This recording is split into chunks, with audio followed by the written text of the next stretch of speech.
Hi అండి. So ఇవాళ వీడియోలో నేను ఒకటి చూద్దాం ఉంటానండి విషయము. అంటే అందరికి తెలిసింది ఇది, కానీ తెలుసు కానీ తెలియదు, తెలిసినా కూడా తెలియదు అనుకుంటారనమాట. కొత్తదేం కాదు, పాతదే. కానీ వారి నమ్మకం ఎలా ఉండేది తెలియదు, కానీ వాస్తవంగా చూస్తే మటుకు ఇది వాస్తవం అని అనుకోవచ్చు. విషయం ఏంటంటే ఇది అనుకోండి, మన అర్త్ ఇది భూమి. ఇక్కడ ఈస్ట్ ఉంది, వెస్ట్ ఉంది, నార్త్ ఉంది, సౌత్ ఉంది. ఇలా భూమి తిరుగుతూ ఉంటే ఏమవుతుందండి చెప్పండి?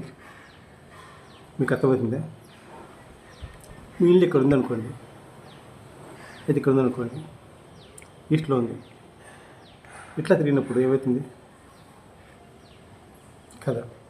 అంటే భూమి తిరిగేటప్పుడు ఏమైతే మన హౌస్ కూడా తిరుగుతుంటాయి అన్నమాట. అంటే కాన్స్టెంట్గా ఉండదు, ఒకే దగ్గర, అంటే ఒకే దిక్కులో. అంటే ఈస్ట్లో ఉండదు, నార్త్లో ఉండదు, సౌత్ వెస్ట్ ఉండదు అనమాట. ఎందుకంటున్నానంటే బేసిక్గా నాకు ఫోన్ చేస్తాను చాలా మంది కస్టమర్లు, మాకు హౌస్ కావాలంటారు అనమాట. సో ఆల్మోస్ట్ అందరూ ఏంటంటే మాకు ఈస్ట్ కావాలండి, నార్త్ కావాలంటారు అనమాట. ఈస్ట్ నార్త్ వేరే అడిగారండి మోస్ట్లీ, నాకు అదే కావాలండి అంటారు.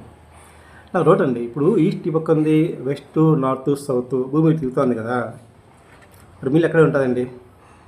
అంటే తిరిగి భూమి వాస్తు ఎక్కడ చెప్పండి, ఒకసారి ఆలోచించండి. అక్కడ కూడా సైన్స్ భూమికి తిరుగుతా అంటే వాస్తు ఎక్కడ ఉంటుంది చెప్పండి? ఈ లాజిక్ ఎలా ముచ్చితే అర్థం కదండి. నేనే నమ్మను, కానీ కస్టమర్స్కి నమ్మకం అండి. మాకు ఈస్టే కావాలంటారు అనమాట. ఈస్ట్ ఎక్కడ ఉండదు కదండి, ఇట్లా ఏమవుతుంది, అది